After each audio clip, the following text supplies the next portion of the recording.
హరే కృష్ణ మాధవ్ ప్రభుజీ.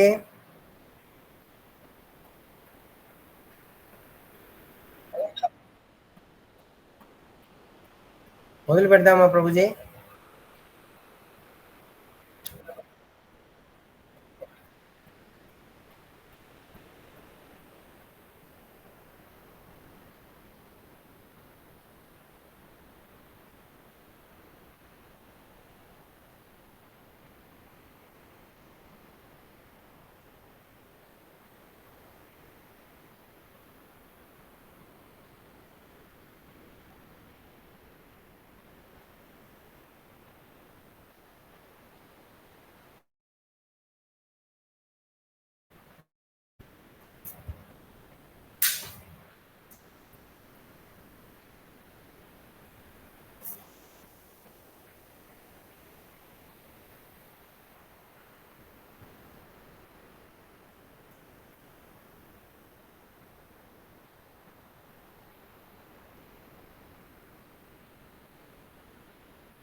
హరే కృష్ణ ప్రభుజీ. నిన్న మనము రెండవ శ్లోకం మొదలు పెట్టాము. రెండవ శ్లోకంలో కొద్దిగా చర్చ చేశాము, భగవాన్ అంటే ఏమిటి అని. అది మీకు పీడిఎఫ్ కూడా పంపించాను. తర్వాత ఈరోజు మనము ఇంకా ఈ శ్లోకాన్ని మిగతా చర్చ అనేది చేస్తాము. మనకి రెండవ శ్లోకంలో శ్రీ భగవాన్ ఉవాచ అని వచ్చింది. మరి అక్కడ కృష్ణ ఉవాచ అని ఎందుకు రాలేదు? మరి భగవాన్ అనేటువంటి దానిలో భగ అనేటువంటి భా అంటే ఏమిటి, గా అంటే ఏమిటి, వాన్ అంటే ఏమిటి మనం చూసాము. తర్వాత విష్ణు పురాణం నుంచి కూడా భగవంతునికి ఒక నిర్వచనం అనేది ఉంది. ఇది మనకి వ్యాసదేవుని తండ్రి గారైన పరాశరముని మనకు తెలియజేశారు. ఏదైతే సర్వశక్తి, సర్వసంపద, సర్వయశస్సు, సర్వ సౌందర్యము, సర్వజ్ఞానము, సర్వ వైరాగ్యము అన్నవి ఎవరికైతే ఉంటాయో వారే సంపూర్ణంగా భగవంతుడని మనం చెప్పుకున్నాము. అలాగే భాగవత సందర్భంలో కూడా ఈ ఐశ్వర్య, సమగ్రస్య, వీర్య, యశశ, శ్రీ, జ్ఞానం, ఇం గణ అనేటువంటి వాటికి అన్నిటికీ వివరణ అనేది చూశాము. మరి ఈ శ్లోకంలో మనము కుతస్త్వ కల్మషమిజం అనార్య దుష్టమ్య విషమే సముపస్థితం అకీర్తికారకమర్జున వంటి పదాల గురించి మనము ఇప్పుడు చూద్దాం అన్నమాట. ఇప్పుడు అర్జునుని చూసి కృష్ణుడు ఏమంటున్నాడంటే కుతస్త్వ కల్మషమిధం అంటున్నారు.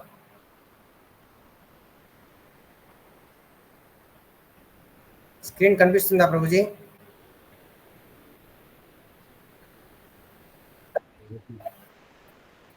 అంటే చూడు నాయన, నీకు ఈ యొక్క కల్మషం అనేది ఎక్కడి నుంచి వచ్చింది అని భగవంతుల వారు అర్జునుని అడుగుతున్నారు.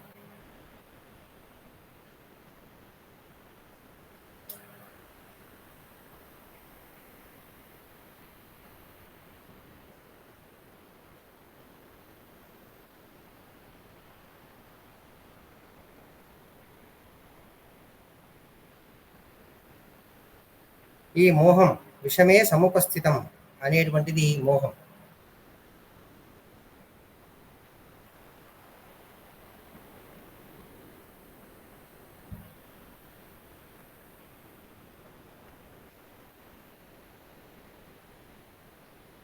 ఈ మోహము ఎలా వచ్చింది? ఈ సంగ్రామంలో నీవు ఈ మోహం అనేది నీకు ఎక్కడి నుంచి వచ్చింది? మరి ఈ సంగ్రామంలో నీవు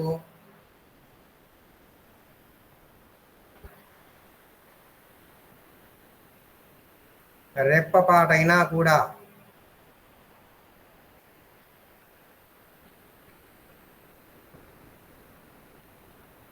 రెప్పపాటైనా కూడా సావధానంగా నీవు లేకుంటే ఏం జరుగుతుందంటే నీ తల ఎగిరిపోతుంది.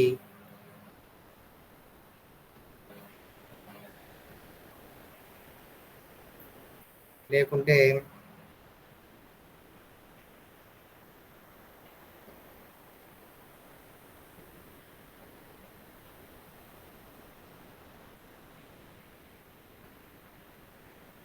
మరి ఎందుకు నీకు ఇటువంటి సమయంలో మరి ఈ మోహం అనేది వచ్చింది? మరి ఈ యుద్ధం ఎందుకు చేయవలసి వచ్చింది అని అనుకున్నావు? ఇక ఈ యుద్ధం నేను ఎందుకు చేయాలి అని అనుకున్నావంటే ఇక నీ పని అయిపోయినట్టే అని చెప్తున్నారు భగవంతుల వారు. ఈ యుద్ధము నీవు నేను ఎందుకు చేయాలి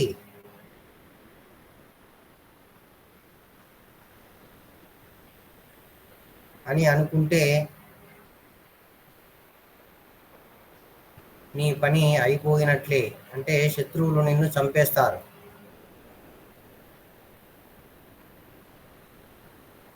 ఎందుకంటే అక్కడ భీకరమైనటువంటి యుద్ధం అనేది జరుగుతుంది. కాబట్టి నువ్వు ప్రతి క్షణం యుద్ధం చేయాలి అనేటువంటి ఒక దృఢమైన సంకల్పంతో ఉండాలి. కావున నీవు ప్రతి క్షణం కూడా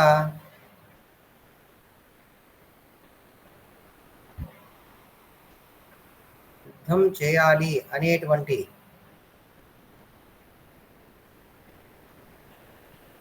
దృఢ సంకల్పం నీకు ఉండాలి.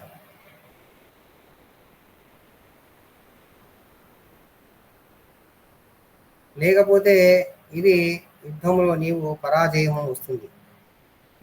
ఇటువంటి సమయాలలో నీవు ఇలాంటి సమయంలో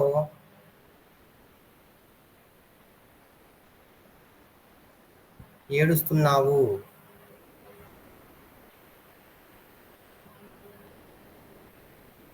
ఎక్కడ నుంచి వచ్చింది నాయన నీకు ఈ మోహము అంటున్నారు.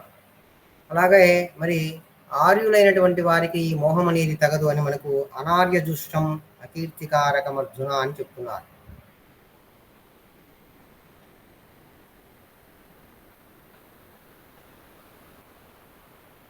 అనార్యజుష్టం అస్వర్గం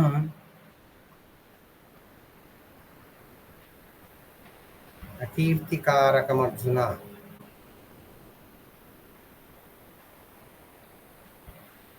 అంటే ఆర్యులైనటువంటి వ్యక్తుల యొక్క ప్రవర్తన ఇది కాదు అని చెప్తున్నారు. ఆర్యులు అంటే నాగరికత కలిగి ఆధ్యాత్మిక జీవితంలో ఉన్నత మార్గంలో ఉన్నటువంటి వారిని మనం ఆర్యులు అంటాము. అలాంటి ఆర్యులు అయినటువంటి వారికి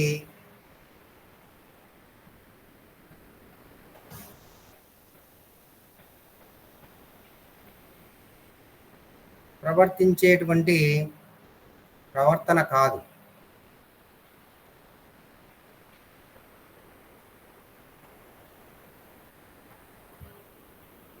అని అంటున్నారు భగవంతుల వారు. యుద్ధక్షేత్రంలోకి వచ్చి యుద్ధం చేయవలసిన సమయంలో ఇలా కూర్చుండిపోతావా, దీన్ని లోకంలో ఎవరు కూడా అంగీకరించరు అని కృష్ణ భగవాను అంటున్నారు. యుద్ధం చేసే సమయంలో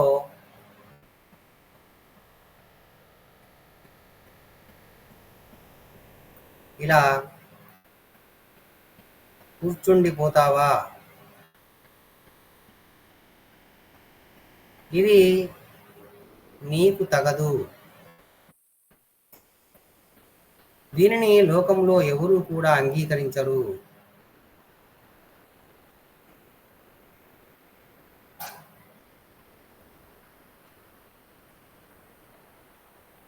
ఈ విధంగా కృష్ణ భగవానుడు చెప్తున్నారు. అలాగానే సభ్య సమాజం కూడా దీన్ని ఒప్పుకోదు అని కూడా భగవంతుడు చెప్తున్నారు.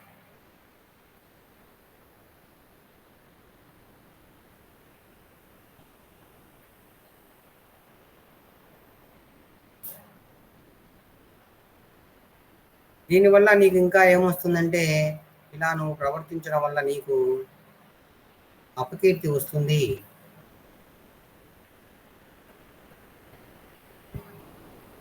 కీర్తి అనేది కోల్పోతావు.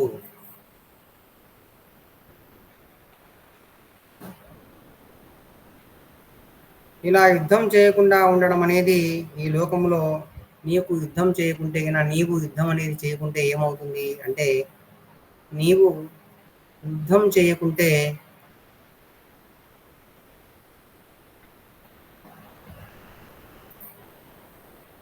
రాజ్యము రాదు. మరి క్షత్రియుడిగా నీవు రాజ్యానికి వెళ్ళాలి కదా, రాజ్యాన్ని పరిపాలించాలి కదా. అలాగానే నీకు ఏదైతే యుద్ధంలో నీవు మరణించకుంటే నీకు స్వర్గం కూడా రాదు. నీకు స్వర్గం అనేది కూడా రాదు నాయనా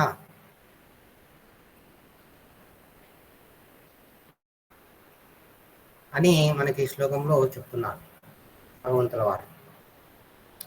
ఈ విధంగా భగవంతుల వారు అర్జునునికి చెప్తున్నారు.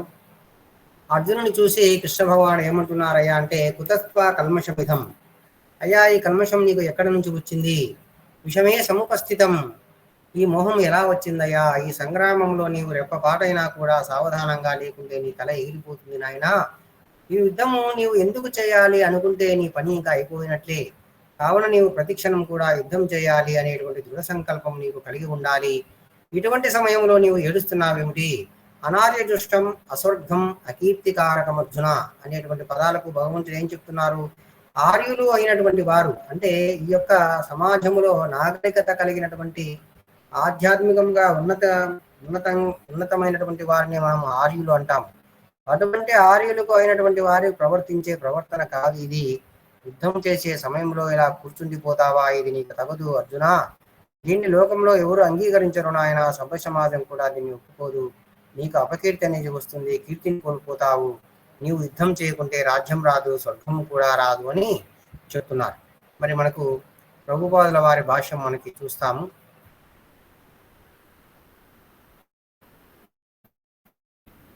చదవండి మాతాజీ ఎవరైనా. హరే కృష్ణ మాతాజీ ప్రభుజీ. హరే కృష్ణ ప్రభుజీ. హరే కృష్ణ.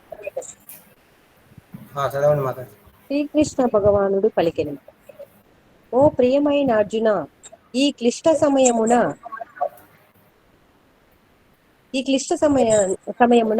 ఇట్టి కల్మషము నీకు ఎక్కడి నుండి దాపురించినది? జీవిత విలువలను ఎరిగిన వ్యక్తికి ఇది ఏ మాత్రము యోగ్యము కాదు. ఇది ఉన్నత లోకాలకు దారి తీయదు, సరికదా? అపకీర్తిని కలిగించును. హరే కృష్ణ.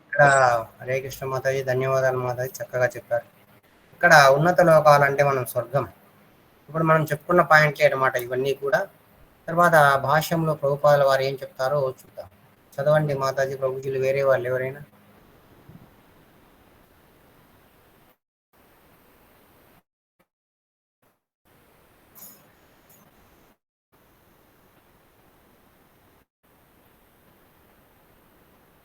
హరే కృష్ణ, నేనే చదువుతానండి.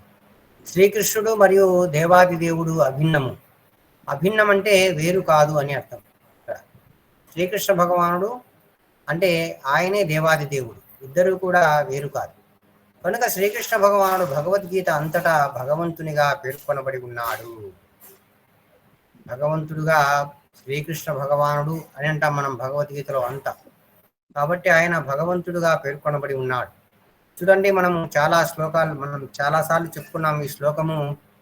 పరతత్వానుభూతిలో ఈ కింద వస్తుంది మనకు శ్లోకము. ఈ శ్లోకాన్ని మనం చాలాసార్లు చెప్పుకున్నాం అన్నమాట ఇప్పటికే. ఈ పరతత్వము అనేటువంటి ఆబ్జల్యూట్ ట్రూత్ అంటాం ఇంగ్లీష్లో.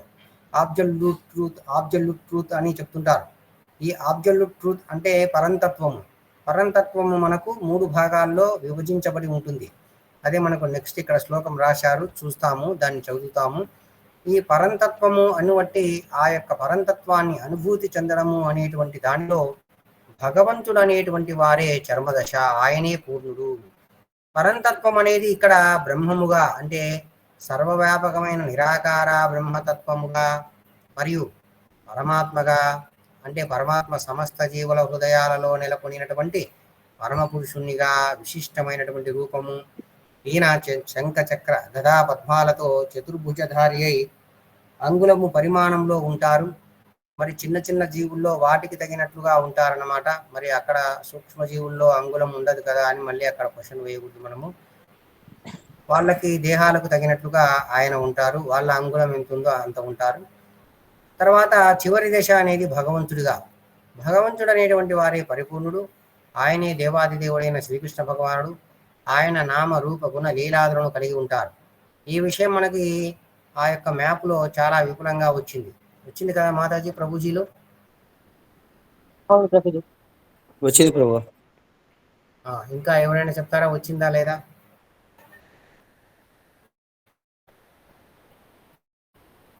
వచ్చింది ప్రభుజీ. హరే కృష్ణ మాతాజీ. ఈ విధంగా మనకు పరంతత్వం అనేటువంటి వారు 3 దశలలో అనుభూతమవుతారు. మనకి ఇది ఎక్కడుందంటే శ్రీమద్ భాగవతంలో ఉంది. వదంతి తత్తత్వమిదం సత్వం యజ్ఞానమద్వయం బ్రహ్మేతి పరమాత్మేతి భగవానితి శబ్దతే. చదువుతారా మాతాజీ ఎవరైనా ఎక్కడి నుంచి?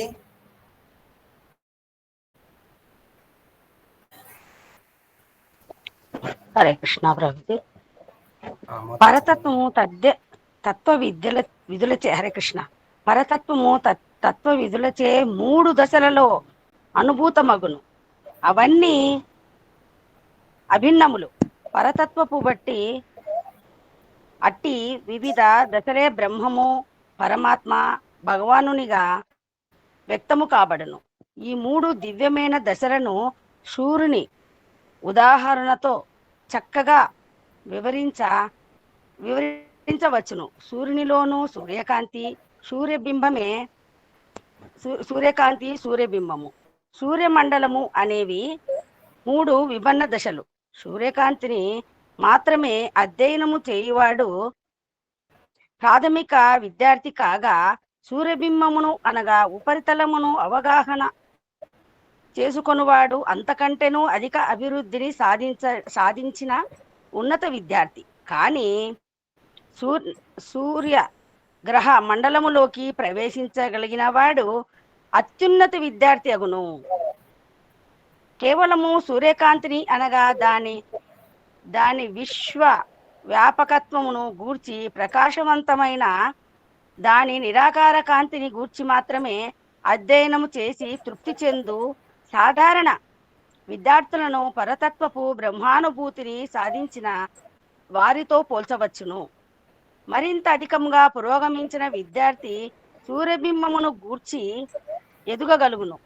కనుక అట్టి సూర్యబింబముతో పరతత్వపు పరమాత్మ జ్ఞానము పోల్చబడెను. సూర్యగ్రహ మండలములోకి ప్రవేశించగలిగిన విద్యార్థిని పరతత్వపు రూప లక్షణాలను అనుభూతి చెందిన వారితో పోల్చవచ్చును. కనుకనే పరతత్వ అధ్యయనలో నెలకొనినప్పటికీ పరతత్వము యొక్క భగవానుడు అను లక్షణమును అనుభూతి చెందినట్టి భక్తులే ఆధ్యాత్మికవాదులు. అత్యున్నత తత్వజ్ఞాన సంపన్నులు సూర్యకాంతి, సూర్యబింబము, సూర్యమండలంలోని అంతర్కర్మలు అభిన్నములైనను ఈ 3 వివిధ దశల విద్యార్థులు ఒకే కోవకు చెందిన వారని మాత్రము చెప్పరాదు. హరే కృష్ణ మాతాజీ, ధన్యవాదాలు మాతాజీ. హరే కృష్ణ. ఇక్కడ మనం దీన్ని ఎక్కడ చెప్పామంటే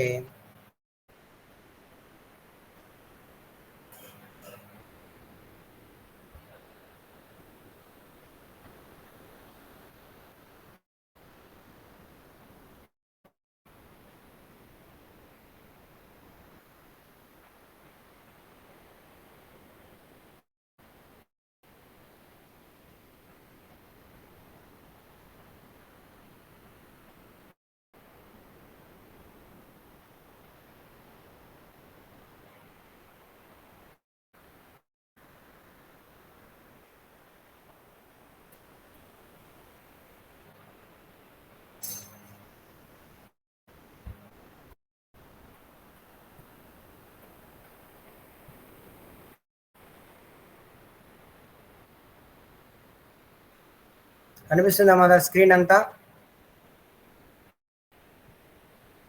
కనిపిస్తుంది ప్రభుజీ. మనం ఇక్కడ చెప్పుకున్నాం పరంతత్వం అనేటువంటి వారు ఆయన శ్రీకృష్ణుడు. ఆయన ఇక్కడ మనకు బ్రహ్మజ్యోతి, పరమాత్మ, భగవంతుడిగా 3 రూపాలలో అనుభూతం చెందుతారు. అదే మనకు ఇక్కడ శ్లోకంలో చెప్తున్నారు. ఇక్కడ ఏ శ్లోకం అంటే ఈ శ్లోకంలో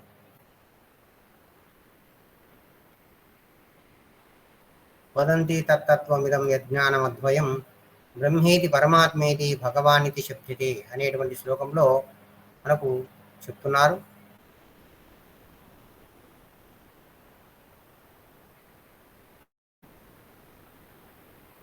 చదవండి మాతాజీ ఎవరైనా. ఇది కొంచెం మనకి ఎప్పుడూ గుర్తుపెట్టుకోవాల్సిందనమాట. ప్రభుజీలు ఎవరైనా చదవండి.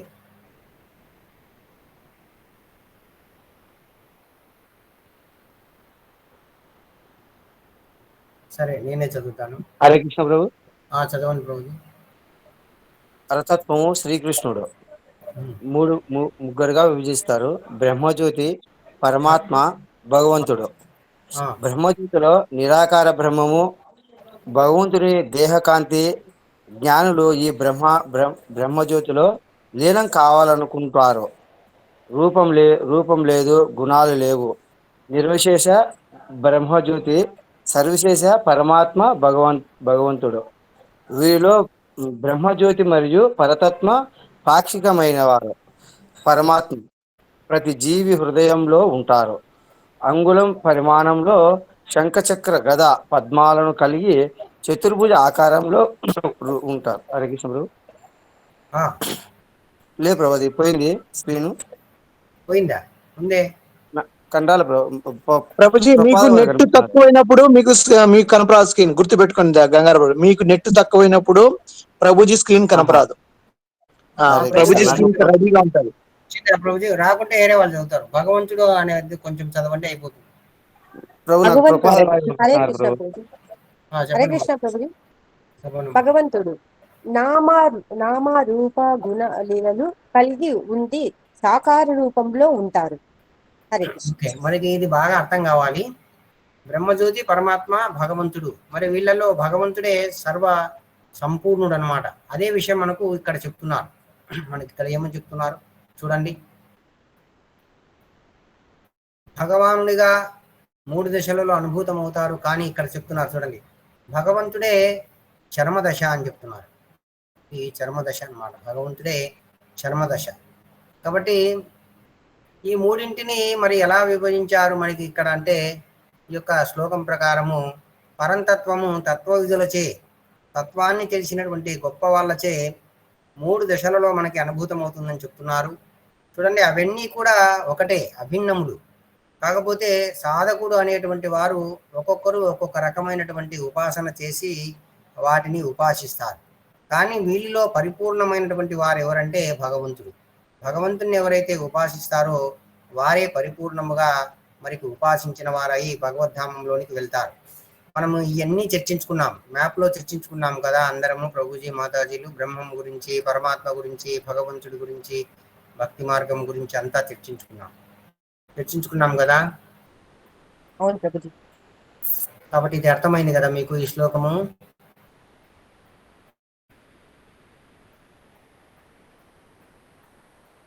ఇక్కడ ఏం చెప్తున్నారంటే,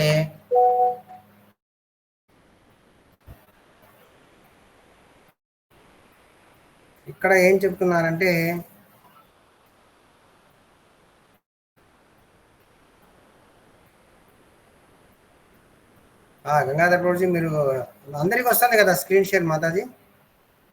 అవును ప్రభు, నాకు అలా వచ్చింది. ఇప్పుడు వచ్చింది ప్రభు. నాకు 2-3 సార్లు బయటికి వచ్చింది ఇప్పుడు. అదేలేండి, మీరు ఏదో కొంచెం నెట్లో ఉండే కాడ ఉండండి ప్రభుజీ. అలాగే ప్రభు. ఇప్పుడు మనకి ఇక్కడ ఏం చెప్తున్నారు, సూర్యుడు, సూర్యబింబము, ఇవన్నీ చెప్తున్నారు. అవన్నీ అర్థం కాకుండా ఇప్పుడు మనం వేస్తాం, అది ఒక్కడి నుంచి అర్థం చేసుకోండి అంతే. ఇక్కడ మనకు సూర్యుడు ఉన్నారు అంటే ఈ యొక్క బ్రహ్మజ్యోతి, పరమాత్మ, భగవంతుని మనం సూర్యుని ఉదాహరణగా తీసుకొని చెప్తున్నారు. ఈ సూర్యుడు ఉన్నారు కదా, మరి ఈ సూర్యునికి సూర్యకిరణాలు ఉన్నాయి. ఇవి సూర్యకిరణాలు. ఇది సూర్యమండలం.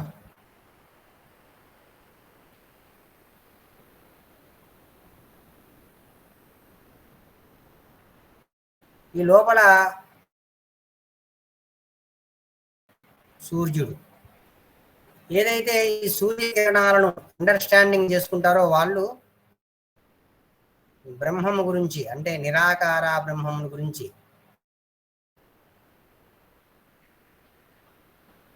అధ్యయనము చేసిన వారు అవుతారు అని మనకు ఉదాహరణ చెప్తున్నారు.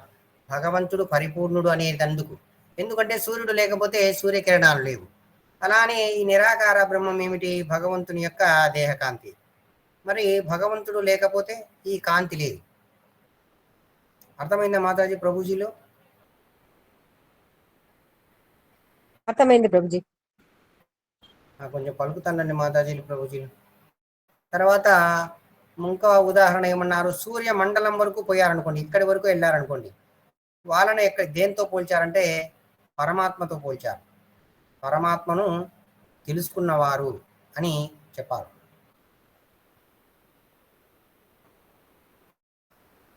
మరి పరమాత్మ కూడా భగవంతుని యొక్క పాక్షికమైన రూపమే. మరి అసలైన రూపం ఎవరు? పాక్షికమైన రూపము పరమాత్మ ఎలా అవుతారు అంటే పురుషావతారాలని కూడా మీరు వినింటారు. ఇది కూడా మనం చర్చ చేశాము సృష్టి క్రమంలో. పురుషావతారాలలో పరమాత్మ అనేవారు క్షీరోదక సాయి విష్ణువుగా వస్తారు.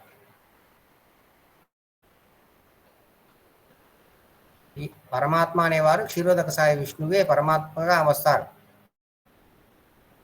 కాబట్టి మరి పురుషావతారాలు ఎక్కడి నుంచి వచ్చాయంటే శ్రీకృష్ణుడి నుంచి వచ్చాయి. కాబట్టి ఈయన కూడా పాక్షికమైన రూపమే. మరి ఈ సూర్యునిలోనికి వెళ్ళి చూసినప్పుడు ఇతన్ని ఎవరితో పోల్చారంటే భగవంతుడిని అవగాహన చేసుకున్నటువంటి వాటితో పోల్చారు. అర్థమైందా మాతాజీ ప్రభుజీలు? ఇంకా ఏదైనా అర్థం కాలేదా దీనికి? అంటే అక్కడ చేసిన ఎక్స్ప్లెనేషన్ అంతా ఇదే.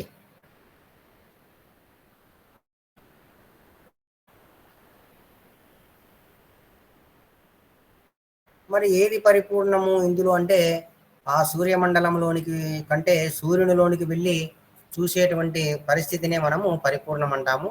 దీన్నే మనం భగవంతుని తెలుసుకోవడమని ఇక్కడ 3 ఉదాహరణలతో సూర్యకిరణాలు, సూర్యమండలము, సూర్యుడు లోపలికి పోయి మనం చూసినప్పుడు భగవంతుని అనుభూతి చేసుకోవడం అనే దాంతో చెప్పారు.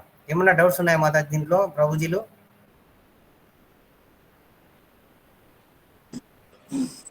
ప్రభు ఎవరికన్నా ఏమైనా డౌట్స్ ఉన్నాయా? లేదంటే ముందుకెళ్దాం. ప్రభు నాకు అసలు రావడం లేదు ప్రభు. ఎందుకు నా ఒక్కనికి రావడం లేదా అట్లా అర్థం కాలేదు ప్రభు నాకు. ప్రభుజీ మీకంతా స్క్రీన్ షేర్ వస్తుందా అందరికి?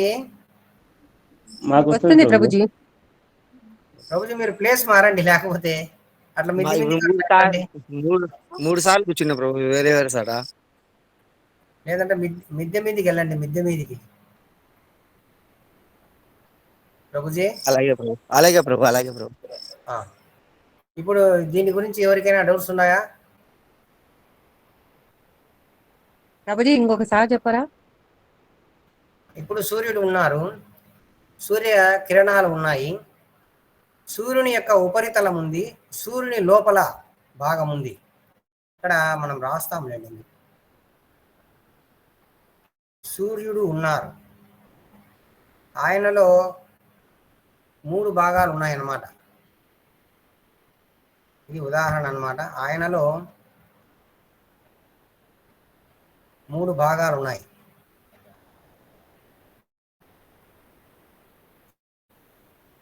సూర్య కిరణాలు ఇక్కడ మనం చూసాం, ఈ సూర్యకిరణాలు. తర్వాత సూర్యుని యొక్క ఉపరితలము అంటే సూర్యుని యొక్క సర్ఫేస్, అంటే ఇప్పుడు మనకు భూమి ఉంది, భూమి పైన మనం నిలబడి ఉన్నాం అనుకోండి, అలా అన్నమాట. సూర్యుని యొక్క ఉపరితలము, తర్వాత సూర్యుని లోపలికి పోవడం, ఇక్కడికి లోపలికి పోవడం.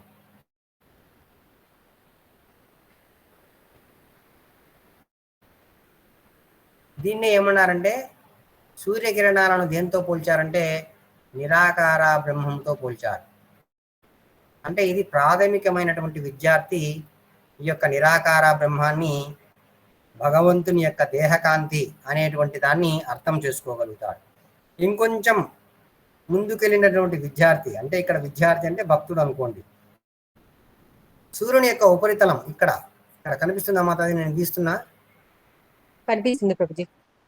సూర్యుని ఉపరితలం అక్కడి వరకు వెళ్ళినటువంటి వారు ఏం చేస్తారంటే పరమాత్మను దర్శిస్తారు, పరమాత్మను తెలుసుకుంటారు.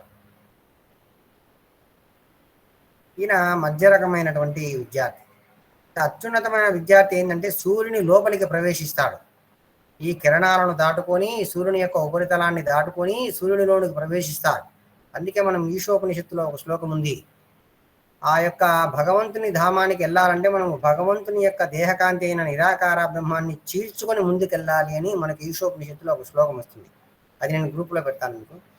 ఈ విధంగా సూర్యుని లోపలికి పోయి అక్కడ ఆ సూర్యునిలో ఉన్నటువంటి ఆ సూర్యుని యొక్క రూపము, నామము, గుణము, లీలలు అన్నీ అక్కడికి వెళ్ళి తెలుసుకుంటాడు అనమాట. వారినే మనము భగవంతుణ్ణి తెలుసుకున్నవారు అని చెప్తాం. అర్థమైందా మాతాజీ? ఇప్పుడు అర్థమైంది ప్రభుజీ. హరే కృష్ణ. అదే ఇక్కడ ఈ మ్యాటర్లో అంతా చెప్తున్నారు. అది మీకు అర్థం కాదని ఇలా వేశాను. ఇదే చూడు, 3 దివ్యమైన దశలను సూర్యుని ఉదాహరణతో చక్కగా వివరించవచ్చును. సూర్యునిలో సూర్యకాంతి ఉంది, సూర్యబింబం ఉంది, సూర్యమండలం ఉంది. సూర్యబింబం అంటే సూర్యుని యొక్క ఉపరితలము, సూర్యమండలం అంటే లోపలికి ప్రవేశం చెందడము. మరి సూర్యకాంతిని మాత్రమే అధ్యయనం చేయవాడు ప్రాథమిక విద్యార్థి. సూర్యబింబము అనగా ఉపరితలమును అవగాహన చేసుకున్నవాడు అంతకంటే కొంచెం అభివృద్ధి సాధించిన విద్యార్థి. కానీ సూర్యగ్రహ మండలంలోనికి ప్రవేశించగలిగినటువంటి వాడు అత్యున్నతమైన విద్యార్థి అగును. ఎందుకు అత్యున్నతమైన విద్యార్థి అగును అంటే అతడు భగవంతుని తెలుసుకుంటున్నారు కాబట్టి. అంటే సూర్యునిలోనికి వెళ్ళి భగవంతుని తెలుసుకోవడం అని కాదు, ఇక్కడ ఉదాహరణ చెప్తున్నారు. సూర్యుని యొక్క కాంతి కేవలము సూర్యకాంతిని అనగా దాని విశ్వవ్యాపకత్వం గురించి, ప్రకాశవంతమైన దాని నిరాకార కాంతిని గురించి మాత్రమే అధ్యయనం చేసి తృప్తి చెందు సాధారణ విద్యార్థులు పరతత్వం యొక్క బ్రహ్మానుభూతిని, మనం చెప్పుకున్నాం కదా పరతత్వము 3 దశల్లో ఉంటుందని, ఆ పరతత్వం యొక్క నిరాకార బ్రహ్మాన్ని వారు సాధించుకున్నటువంటి వారితో పోల్చవచ్చు. ఇంకా కొంచెము పురోగమించిన విద్యార్థి ఏం చేస్తాడంటే సూర్యుని యొక్క ఉపరితలానికి వెళ్తాడు. అక్కడ పరతత్వపు యొక్క పరమాత్మ అనేటువంటి జ్ఞానాన్ని పొందుతాడు. కాబట్టి ఇతడు కొంచెం ముందుకెళ్ళిన వాడు అవుతాడనమాట.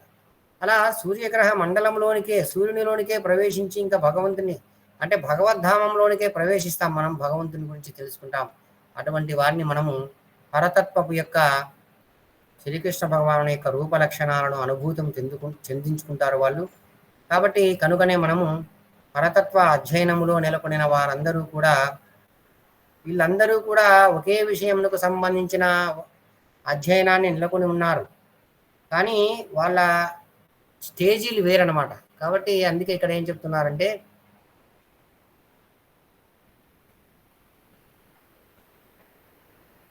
ఎవరైతే భక్తులు ఉన్నారో భగవద్ధామం వెళ్ళాలని భగవంతుని యొక్క నామరూప గుణ లీలాదులను చూశారో వారు అత్యున్నతమైనటువంటి జ్ఞాన సంపన్నులు అని మనకి ఇక్కడ తెలియజేశారు. ఈ విధంగా చూడండి, సూర్యుడు లేకపోతే సూర్యకాంతి ఉండదు, సూర్యబింబము ఉండదు.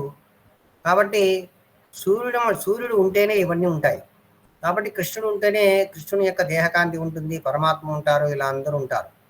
కాబట్టి ఈ యొక్క 3 సూర్యకాంతి, సూర్యబింబము, సూర్యమండలంలోని అంతర్కర్మలు అభిన్నములైనను ఆ 3 దశల విద్యార్థులు ఒకే కోవకు చెందిన వారని మనం చెప్పలేము. వాళ్ళంతా ఒకటే అని చెప్పలేము. ఎందుకంటే ఒక్కొక్కరు ఒక్కొక్క స్థాయిలో భగవంతుని అర్థం చేసుకుంటున్నారు. అర్థమైందా మాతాజీ? అర్థమైంది ప్రభుజీ. ఇంకా ఎవరికైనా అర్థం కాకుంటే అడగండి, లేదంటే ముందుకెళ్దాము, చదవండి.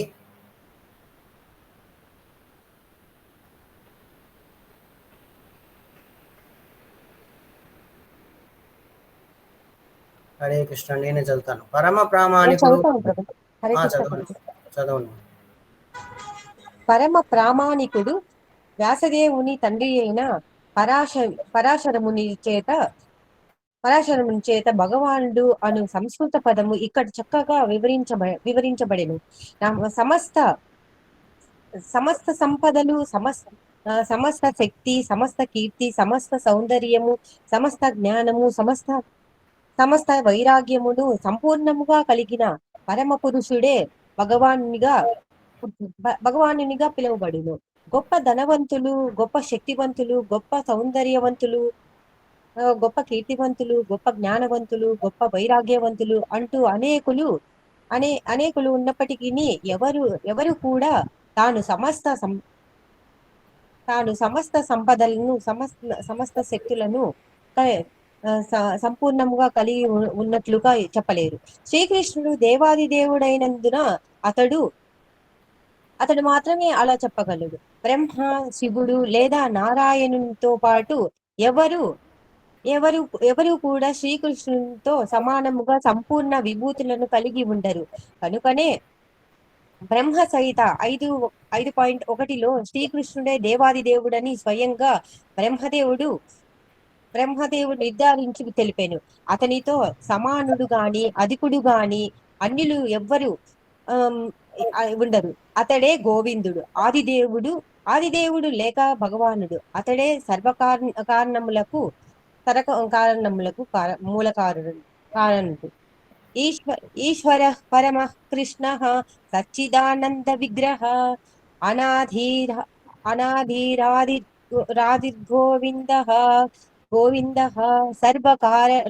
కారణం. భగవాను లక్షణాలతో కూడిన వ్యక్తులు అనేకులు ఉండవచ్చును.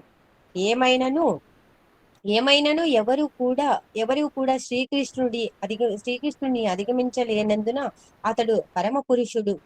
హరే కృష్ణ. పురుషుడు అతడు సచిదానంద విగ్రహుడు. అతడే ఆదిదేవుడైన గోవిందుడు, కారణములకు కారణుడు. బ్రహ్మ సహిత 5.1 శ్రీమద్ భాగవతంలో కూడా దేవాది దేవుని పలు అవతారాల పట్టిక అందించబడెను. కానీ శ్రీకృష్ణుడు స్వయం దేవాది దేవుడుగా వర్ణించబడెను. అతని నుండియే అనేక అవతారాలు మరియు వివిధ స్వాంశరూపాలు విస్తరించును. హరే కృష్ణ.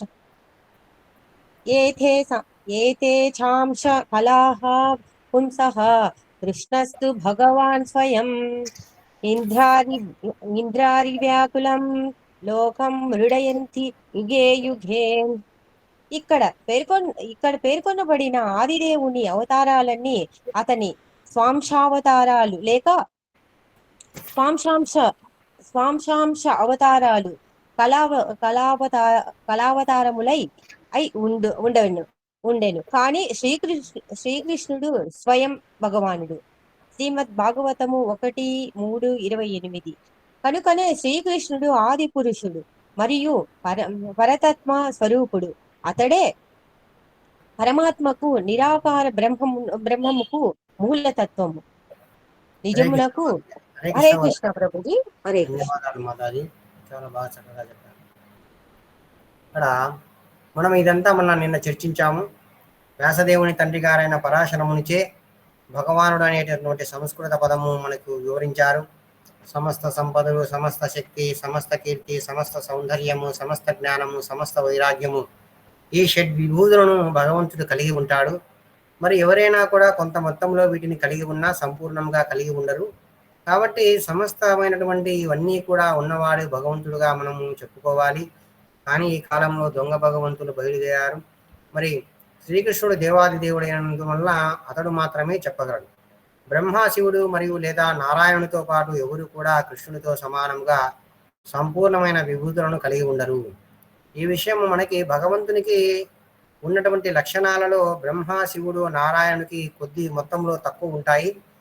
వాటిని నేను 2-3 రోజుల్లో మీకు ఒక పట్టిక మాదిరి తయారు చేసి మీకు వివరిస్తానన్నమాట. కాబట్టి శ్రీకృష్ణుడితో సమానంగా సంపూర్ణ విభూతులు అనేటివి ఎవరూ కలిగి ఉండరు. కనుక బ్రహ్మ సంహితలో కృష్ణ భగవానుడే ఆదిదేవుడని, దేవాది దేవుడని చెప్పి ఉన్నారు. ఇది కూడా మనం చర్చ చేశాము. ఆయనకి భగవంతునికి సమానుడు కానీ అధికుడు కానీ లేడు. అందుకే మనం అసమౌక్షుడు అని అంటామని కూడా మనం రాశాము నిన్న. చూడండి, అతడే గోవిందుడు, ఆదిదేవుడు లేక భగవానుడు, అతడే సర్వకారణములకు మూల కారణమని ఈ శ్లోకం మనకు చాలా చోట్ల చెప్తారనమాట. భగవంతుడు దేవాదేవుడు కృష్ణ భగవానుడని. ఈ యొక్క బ్రహ్మ సంహిత అనేటువంటిది శ్రీ చైతన్య మహాప్రభువుల వారు కాలగర్భంలో కలిసిపోయినప్పుడు, చైతన్య మహాప్రభువుల వారు తీర్థయాత్ర చేస్తున్నప్పుడు దక్షిణ భారతదేశంలో ఇది దొరుకుతుంది. ఇది తర్వాత ఈ కృష్ణకర్ణామృతం అనేటువంటి 2 పుస్తకాలు దొరుకుతాయన్నమాట. అంటే కొద్దిగా నష్టమై ఉంటుంది ఇది బ్రహ్మ సంహిత. ఉన్న కాడికి తీసుకుని వెళ్ళి శ్రీ చైతన్య మహాప్రభు చాలా సంతోషంగా వీటిని మళ్ళీ వేరే వాళ్ళకి ఇచ్చి, రామానందరాయలకు ఇట్లాంటి వాళ్ళకి ఇచ్చి రాయమని చెప్తారనమాట. వాళ్ళు ప్రతిని రాసుకొని మళ్ళీ ఉన్నది చైతన్య మహాప్రభుకి ఇస్తారు. ఆ విధంగా అది జగన్నాథపురికి చేరుతుంది. ఇక్కడ ఏం చెప్తున్నారంటే, ఈశ్వర పరమ కృష్ణ సచ్చిదానంద విగ్రహ అనాదిరాదిర్ గోవింద సర్వకారణ కారణం. ఈశ్వరుడు ఆయనే, పరమ పురుషుడు ఆయనే, కృష్ణుడు అనేటువంటి వాడు ఆయనే, మూడు ఆయనే, ఆయన సచ్చిదానందమైన విగ్రహాన్ని కలిగి ఉన్నారు, ఆయన అనాది కాలం నుంచి ఉన్నాడు, ఆయనే గోవిందుడు, ఆయనే సర్వకారణ కారణములకు కారణము అని ఇక్కడ చెప్తున్నారు అన్నమాట. మనకి శ్రీమద్ భాగవతంలో కూడా అవతారాల పట్టిక అనేది అందించబడి ఉన్నది. శ్రీకృష్ణ భగవానుడు స్వయం దేవాదిదేవుడిగా వర్ణించబడి ఉన్నాడు. ఆయన నుండి అనేక అవతారాలు మరియు స్వాంశ రూపాలు అనేటివి వచ్చాయి. స్వాంశ, విభిన్నాంశ, తర్వాత ప్రకాశ, వైభవ, ఇలాంటి కూడా ఒక పట్టిక అనేది తయారు చేయాలి. మన దగ్గర ఉంది మ్యాటరు, అది తయారు చేస్తాము.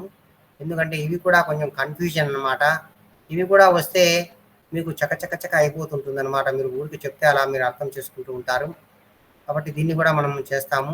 స్వాంశ, విభిన్నాంశ, తర్వాత స్వరూప, ప్రకాశ, వైభవ, విలాస, శక్త్యావేశ, ఇలా చాలా రూపాలు ఉన్నాయి. ఇవన్నీ కూడా మనం తయారు చేస్తాము భవిష్యత్తులో. ఇవి భగవంతుని నుంచి వచ్చినటువంటి రూపాలు అన్నమాట. చూడండి, భగవంతుని యొక్క అవతారాలను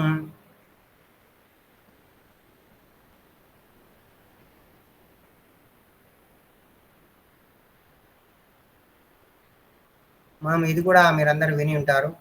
భగవంతుని యొక్క అవతారాలు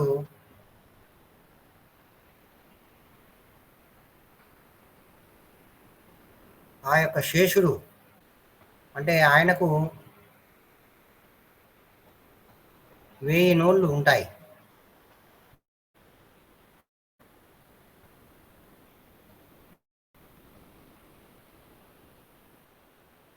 వాటితో అనాది కాలం వరకు, అనాది కాలం నుంచి అంటే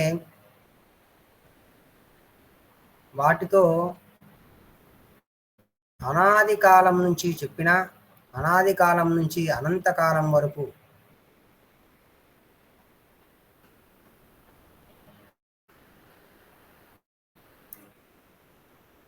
చెప్పిన అవతారాలు అనేటివి అలాగానే ఇంకా మిగిలి ఉంటాయి. అంటే అన్ని అవతారాలు తీసుకుంటారు భగవంతుల వారు. సూచాయిగా మనకు ఒక 20 అవతారాలు ఇక్కడ ఇస్తారు. ఈ 20 అవతారాలలో కృష్ణుడు దేవాది దేవుడు స్వయంగా గోలోకం నుంచి వచ్చారని మనకి ఈ శ్లోకం చెప్తాదన్నమాట. అలాగే సముద్రము ఒడ్డున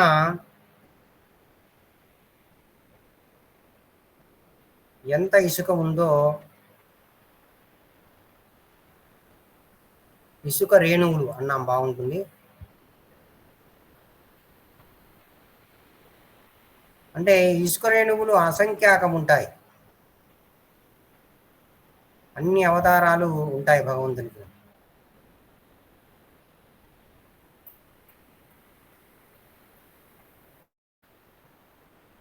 ఈ శ్లోకం కూడా అందరూ నేర్చుకోవాలి. దీన్ని పరిభాష సూత్రం అంటామన్నమాట. ఈ శ్లోకము ఏంటంటే ఏతే చాంశ కళా పుంసః ఏతే. ఈ శ్లోకము మనకు పరిభాషా సూత్రం అంటారు. ఇది కంపల్సరీగా అందరూ నేర్చుకోవాలి. ఎందుకంటే మనకు ప్రచారంలో ఇది బాగా ఉపయోగపడుతుంది ఈ శ్లోకము.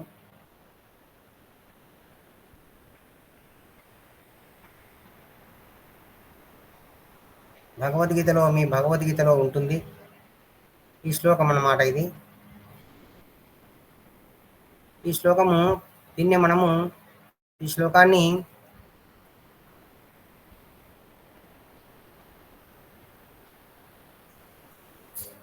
పరిభాషా సూత్రం అంటాము.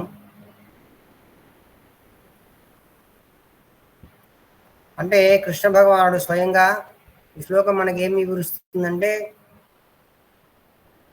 కొన్నిసార్లు భాగవతంలో విష్ణువు చెప్తారు, కృష్ణుడిని నేను చూడడానికి నిన్ను పిలిపించుకున్నానయ్యా అని చెప్తారు. అక్కడ ఒక లీల చేస్తారు విష్ణువు కృష్ణ భగవాన్ యొక్క అనుమతితో. అది మనకు 10వ స్కందంలో వస్తుంది. అలాంటి వాటికి కొంతమంది అపోజిషన్ చెప్తారు. కృష్ణుడు దేవాదేవుడు ఏమిటి, విష్ణువు అనేటువంటి వారు దగ్గరికి కృష్ణుడు వెళ్ళి అక్కడ ప్రణామాలు చేస్తాడు, ఆ విష్ణువుని గ్లోరిఫై చేస్తాడు, అంటే పొగుడుతారు, స్తుతులు చేస్తారు, ఇలా చెప్తారనమాట. కానీ మనము ఇది ఏతే చాంశ కలహ పుంస అనేది పరిభాషా సూత్రంగా మనం తీసుకోవాలి. ఆ పరిభాషా సూత్రం అంటే ఏదో ఒక గ్రంథానికి ఆ గ్రంథంలో ఉండేటువంటి విషయాన్ని నిరూపించడానికి ఒక సూత్రం అనేటువంటి ఒక శ్లోకం అనేది ఉంటుంది ప్రతి గ్రంథానికి. ఆ విధంగా భాగవతంలో పరిభాషా సూత్రం శ్లోకం ఏంటంటే ఇది చాలా ముఖ్యమైనటువంటి శ్లోకం అన్నమాట ఇది. మరి ఈ శ్లోకంలో శ్రీకృష్ణుడు భూలోకంలో ఉన్నటువంటి ఆయన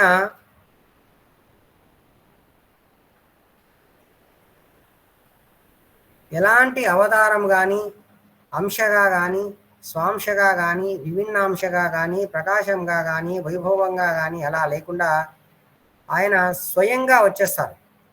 యాజ్ ఇట్ ఈజ్గా కృష్ణుడిగా హిందీకి వచ్చేస్తారు. అర్థమైందా మాతాజీ ప్రభుజీలో?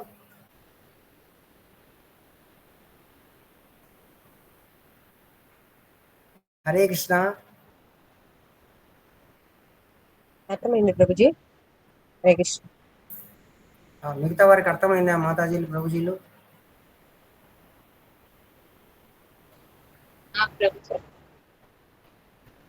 కొంచెం పలకండి మాతాజీలు ప్రభుజీలు. తర్వాత మనకి ఎవరైనా చెప్తారా? మరి మనకు భాగవతంలో ఉన్నటువంటి అవతారాల పట్టిక అనేది ఉంది. వాటిలో మనము సూచాయిగా చకచక రాస్తాము. ముందు సనక సనందనాదులు వస్తారు బ్రహ్మ తర్వాత.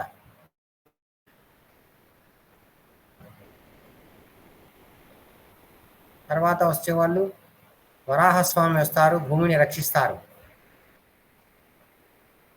తర్వాత మనకు నారదులు వస్తారు శక్త్యావేశ అవతారంగా. తర్వాత నరనారాయణుడు వస్తారు.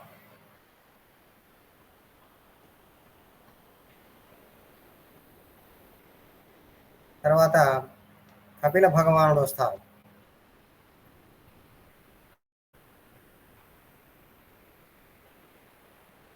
తర్వాత అత్రి మహర్షి తనయుడిగా వస్తారు, కొడుకుగా. ఈయన పేరు మెన్షన్ చేయలేదు మనకు భాగవతంలో. తర్వాత యజ్ఞుడిగా వస్తారు. భగవంతుడే ఇన్ని అవతారాలు తీసుకుంటాడు. అంటే ఇవి శక్తి ఆవేశ అవతారాలు, స్వాంశలు, విభిన్నాంశలు ఇలా ఉంటాయన్నమాట. అవి మనకి ఇప్పుడు అర్థం కావు. కొద్ది కాలం పోతే మనము మీకు తయారు చేసి మేము చెప్తాము. తర్వాత వృషభదేవునిగా వస్తాడు. ఈయన ఆవదూత అన్నమాట. ఆవదూతకు రూపంలో భగవంతుడు వస్తారు. తర్వాత ఋతు మహారాజు వస్తారు.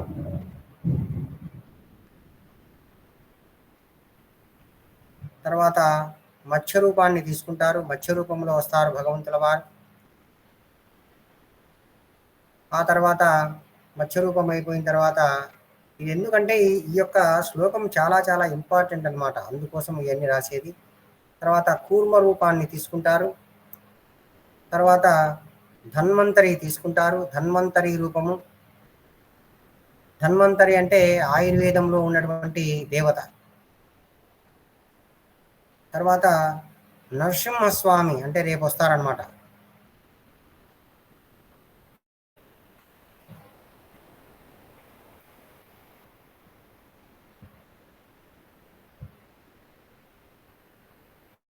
తర్వాత నరసింహస్వామి అయిపోయిన తర్వాత వామనుడు. తర్వాత పరశురాముడు. తర్వాత వ్యాసుల వారు. తర్వాత వ్యాసుల వారు అయితేనే శ్రీరామచంద్ర భగవానుల వారు. ఆ తర్వాత బలరామకృష్ణులు వస్తారు. వీళ్ళే స్వయంగా వస్తారు అని మనకి చెప్తున్నారు.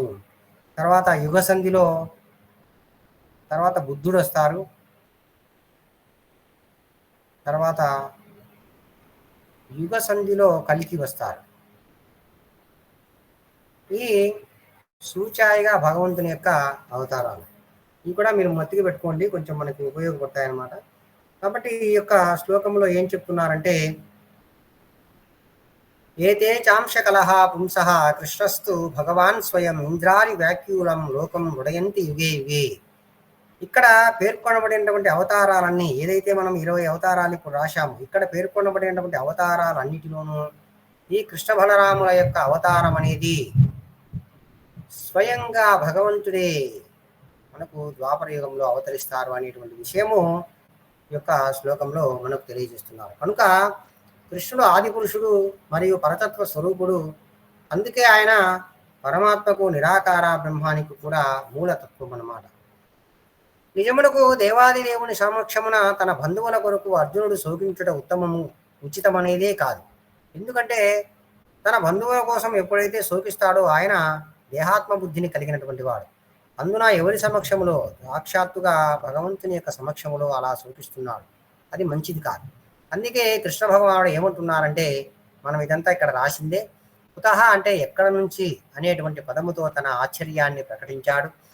ఆర్యులుగా పిలువబడు నాగరిక జాతికి చెందినటువంటి వ్యక్తుల నుండి అట్టి కల్మషము ఎన్నడూ ఊహించలేము. ఆర్యులు అను పదము జీవిత విలువలు ఎరిగి ఆత్మజ్ఞానముపై ఆధారపడినటువంటి నాగరిక జనులకే మనము అన్వయించబడును. అంటే వాళ్ళు ఆర్యులని మనం ఎవరినంటామంటే వారు ఆధ్యాత్మికంగా ముందుకెళ్ళినటువంటి వారు, ఆత్మజ్ఞానాన్ని కలిగినటువంటి వారు. అలా కలిగి నాగరికతంగా వాళ్ళ నాగరికత అనేది చాలా అభివృద్ధి చెంది ఉంటుంది. వాళ్ళ యొక్క జీవిత విలువలు కూడా బాగా ఉంటాయి. వాళ్ళనే మనం ఆర్యులు అంటాం. మరి నీవేమో దేహాత్మ బుద్ధి కలిగి ఉన్నావు. దేహాత్మ బుద్ధి కలిగిన వారు పరతత్వమైన విష్ణువును లేక భగవంతుని అనుభూతి చెందుటయే జీవిత లక్ష్యమని వారు తెలుసుకోలేరు. ఎవరైతే దేహాత్మ బుద్ధిలో ఉన్నారో వారు భగవంతుని లేదా విష్ణువును అనుభూతం అనేది ఉంచుకోవడంలో వారు విఫలమవుతారు. భౌతిక జగత్తు యొక్క బాహ్య లక్షణాలచే వారు ఆకర్షించబడతారు. అంటే మాయచే ఆకర్షించబడతారు. కనుకనే వారు ముక్తి అనగా ఏమిటో ఎరుగలేరు. భౌతికమైన బంధ విముక్తికి సంబంధించినటువంటి జ్ఞానము లేనివారు ఇక్కడ అనార్యులుగా చెప్తున్నారు. ఆర్యులు అంటే ఆధ్యాత్మికంగా ఉన్నతి చెందినవారు. అనార్యులు అంటే ఈ యొక్క భౌతిక జగత్తు నుంచి మనం విముక్తమైపోయి ఆధ్యాత్మిక జగత్తుకు వెళ్ళాలి అనేటువంటి జ్ఞానము లేని వారిని అనార్యులు అంటాం. కాబట్టి అర్జునుడు క్షత్రియుడు. అతను యుద్ధం చేయుటకు నిరాకరిస్తూ తన విద్యుక్త ధర్మాలను తప్పుకొనుచూ ఉన్నాడు. క్షత్రియుడు కాబట్టి తన ధర్మం ప్రకారం అతను యుద్ధం చేయాలి. మరి అతను అలా చేయడం లేదు, వద్దంటున్నాడు. అట్టి పిరికి కార్యము అనేది అనార్యులకు మాత్రమే తగినట్లుగా మనము ఇక్కడ చెప్పవచ్చును. అట్లు కర్తవ్యం నుండి తప్పుకొనుట ఆధ్యాత్మిక జీవన పురోగతి అనేది తోడ్పడకపోవటయే కాకుండా ఈ లోకములో ఖ్యాతిని ఆర్జించటకు కూడా అది ఒకరికి అవకాశమును ఇవ్వదు. కనుక బంధువుల పట్ల అర్జునుడు చూపిన దయ అని పిలువబడినటువంటి దానిని భగవంతుడు ఇక్కడ ఏమాత్రము ఆమోదించడం లేదు అని మనం అర్థం చేసుకోవాలి. ఇక్కడ మనకు చెప్తున్నారు, ఇదే విషయాన్ని మనకు బాగా గుర్తుపెట్టుకోండి. 2.15 శ్లోకంలో భగవంతుడు చెప్తారు ఇదే అధ్యాయంలో, యమ్హీన విధయంతేతి పురుషం పురుషర్షభ సమహ సుఖ దుఃఖం సుధీరం సో అమృతత్వాయ కల్పతే. అమృతత్వాయ కల్పతే. నీవు అంటే అక్కడ జ్ఞాన మార్గం గురించి తెలియజేస్తాడు.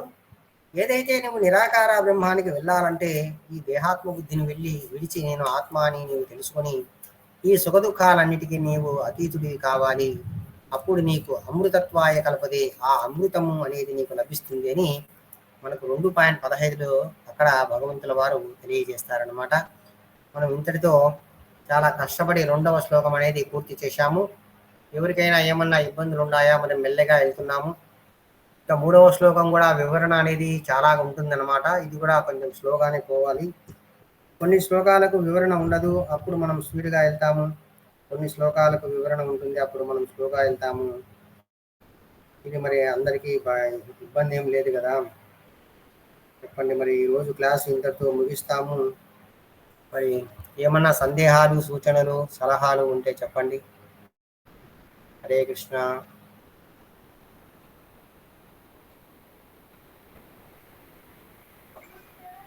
హరే కృష్ణ ప్రభుజీ. చెప్పండి ప్రభుజీ. ప్రభుజీ, మనకు మామూలుగా భగవంతుని అవతారాలు మనకు 9 కదా చదువుకుంది. దీంట్లో మనకు 15 చెప్పారు కదా మీరు. అలా కాదు, ఇది మనకు సూచాయిగా చెప్పారు. మెయిన్ గా ఉండేది చెప్పారు ప్రభుజీ. భాగవతంలో మనకు ఇక్కడ మెన్షన్ చేశారు కదా, 1వ స్కందము 3వ అధ్యాయములో ఇక్కడ ఇవన్నీ చెప్తారు. అదే మనం ముందే రాశాం కదా, భగవంతుని యొక్క అవతారాలు అనంతముగా ఉంటాయన్నమాట. అవి శేషుడు 1000 నోళ్లతో పొగిడినా కూడా అవి చెప్పేందుకు వీలు కాదనమాట. అన్ని అవతారాలు ఉంటాయి. కానీ ఇక్కడ శ్రీకృష్ణుడు స్వయంగా వచ్చాడు ఈ యొక్క 18వ అవతారంలో అనేటువంటి దాన్ని తెలియజేయడానికి ఇది సృష్టి జరిగినప్పటి నుంచి వచ్చినటివి అనమాట. ఇంకా మనకు ఈ ఏదైతే బ్రహ్మగారు సృష్టి ప్రారంభిస్తారో బ్రహ్మ యొక్క కొడుకులుగా వీళ్ళు సనక సనందనాథులు వస్తారు. తర్వాత వరాహస్వామి వస్తారు. ఆ వరాహస్వామి ఎలా వస్తారంటే బ్రహ్మదేవుని యొక్క ముక్కులో నుంచి వస్తారు అనుకుంటా. తర్వాత అప్పుడే రుద్రుడు కూడా వస్తాడు నుదుటి నుంచి. ఇలా అనమాట. అర్థమైందా ప్రభుజీ? హరే కృష్ణ ప్రభు. అర్థం. ఇప్పుడు మనకి ఇలా మెల్లగా వెళ్ళడం అందరికీ ఇష్టమే కదా, మనకు బాగా అర్థమవుతుందని నా అభిప్రాయము. హరే కృష్ణ. అవును ప్రభుజీ, మెల్లగా వెళ్తూనే బాగా అర్థమవుతుంది ప్రభుజీ. ఇంకా ప్రభుజీ ఎవరైనా ఏమైనా చెప్తారా? సలహాలు, సూచనలు, ఏమన్నా డౌట్స్?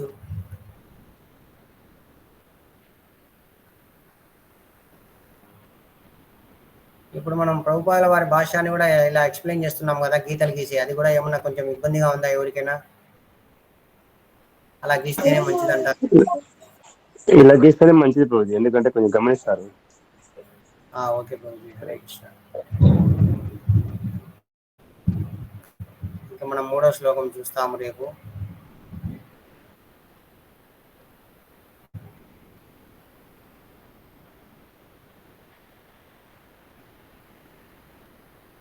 చెప్పండి ప్రభుజీ, మళ్ళీ ఎవరికైనా సందేహాలు ఉన్నాయా? ఏమైనా ప్రశ్నలు ఉన్నాయా?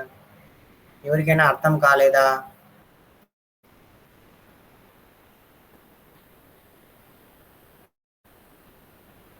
ఇంకా సందేహాలు అవి ఏమి లేకుంటే మనం ఎండ్ చేస్తాము.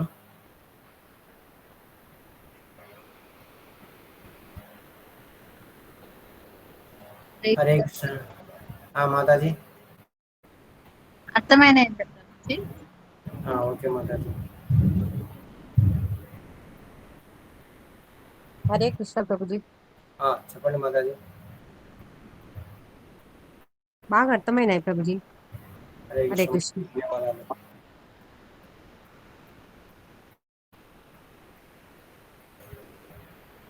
సరే మాతాజీ, అయితే ఎండ్ చేస్తాము. శ్రీమద్ భగవద్గీత గ్రంథరాజుకి జై, శ్రీల ప్రభుపాదుల వారికి జై, శ్రీల గురుదేవుల వారికి జై. హితాయ గౌర ప్రేమానందే హరి హరి బోల్. గంట టైం సులభంగా గడిచిపోతుంది కదా అందరికి. అవును ప్రభుజీ, అసలు టైం తెలియట్లేదు ప్రభుజీ.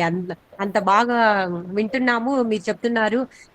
మధ్య మధ్యలో కూడా మాకు అర్థం కానివి అడుగుతున్నారు. కాబట్టి టైం అసలు గంట సేపు ఎలా అవుతుంది అనేది అర్థం కావట్లేదు ప్రభుజీ. అట్లా అయిపోతుంది. హరే కృష్ణ ప్రభుజీ. హరే కృష్ణ ప్రభుజీ. హరే కృష్ణ ప్రభుజీ. రేపు రాధా గోకులందన నివాసంలో రాధా గోకులందన అభిప్రాయం ఉంది. మన భక్తులు ఎవరు ఉంటే అందరినీ ఆహ్వానం చెప్పండి ప్రభుజీ. మీకు తెలిసిన వాళ్ళు ఉంటే పర్వాలేదు. ఓకే ప్రభుజీ. ప్రభుజీ వాళ్ళ ఇంట్లో వాళ్ళ రాధా గోకులందన్ వారు ఉన్నారు. వారి యొక్క ఆవిర్భావం సందర్భంగా వాళ్ళు మనకి అభిషేక కార్యక్రమాలు అవి చేస్తున్నారు. మరి దగ్గరలో ఉన్న వాళ్ళంతా హాజరు కాండి ప్రభుజీకి, వాళ్ళకి, వాళ్ళ ఇంటికి. వాళ్ళ ఇంట్లో ఒకవేళ మీరు అందరూ కనుక్కునే వాళ్ళే ఉండాలండి. గ్రూప్ లో లొకేషన్ సెండ్ చేస్తారు మాతాజీ. చేయండి ప్రభుజీ. ప్రభుజీ, ఇది కృష్ణుని గురించి ఎందుకు ప్రభుజీ ఇంత విశ్లేషంగా చెప్పాల్సి వస్తుంది? ఏదైనా విశేషం ఉందా లోతుగా?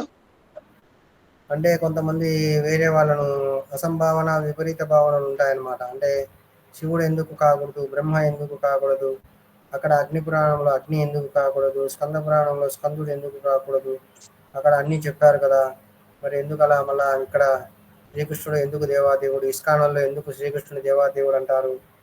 అది క్వశ్చన్స్ ఉన్నాయి కదా. మెల్లమెల్లిగా మనం ఇలా చెప్పుకుంటూ వెళ్తే ఒక రోజుకి మనకి వాళ్ళకి అసంభావన, విపరీత భావనలు పోతాయి భగవంతుని మీద. దానికోసమే మనం మెల్లమెల్లగా చెప్తున్నాం అనమాట. ఇప్పుడు మనము పరంతత్వము, 3 దశలు, అవన్నీ కూడా శాస్త్రమే చెప్పింది కదా. మరి భగవంతుడు శ్రీకృష్ణుడు ఎందుకు అంటే మనకి అనేకమైనటువంటి శాస్త్రాల్లో, విష్ణు పురాణంలో, అట్లా సత్వగుణ పురాణాల్లో అన్నిట్లోనూ కృష్ణుడే దేవాదేవుడు అని చెప్తారు. ఇప్పుడు మనం భాగవతం అనేది చక్రవర్తి పురాణం అని తీస్తారు బయటికి స్వాముల వారు తత్వ సందర్భంలో. మరి భాగవత పురాణంలో ఇది పరిభాషా సూత్రం అన్నమాట, ఇంపార్టెంట్, ఇది అందరు నేర్చుకోండి. ఈ శ్లోకం ప్రకారం కూడా శ్రీకృష్ణుడే దేవాదేవుడు అని చెప్తారు. ఓకే ప్రభుజీ, హరే కృష్ణ, ధన్యవాదాలు. హరే కృష్ణ ప్రభుజీ. ముగిస్తాం. అందరికీ దండవత్ ప్రణామములు. మీ దాసుడు దేవదాస్.